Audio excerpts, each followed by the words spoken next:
Life is not a smooth sailing journey. Bisan unsa na kasayon sa imong pangandoy, na gunay mga tawo nagulat ra masayop ka. Na gunay mga tawo nga mobira nimo paubos. The crab mentality aron ipaamgo sa imo ang imposible nimo nang kabuton. Ang abi nimo, those are part of the journeys. Those are part of your journeys in life. Kay di man pud ka makantigong mo tan-aw kung saon pag-adjust sa kinabuhi, kung in the first place wala ni mga tao nga mobira nimo paubos.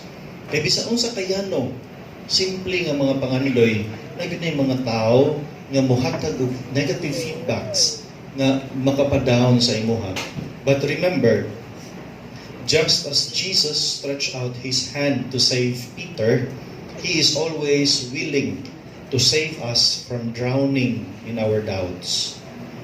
Mao na akong gingon kagaina, kung mangandoy gani ka o sa kabutang niya wala ang Dios, sa panahon nga tagaan kag feedback, down jud ka diretso.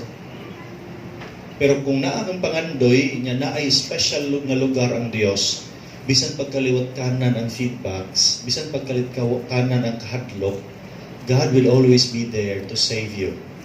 Birahon gyud kaniya aron makabot nimo na lisod pero posible nga imo makabot ang imong pangandoy.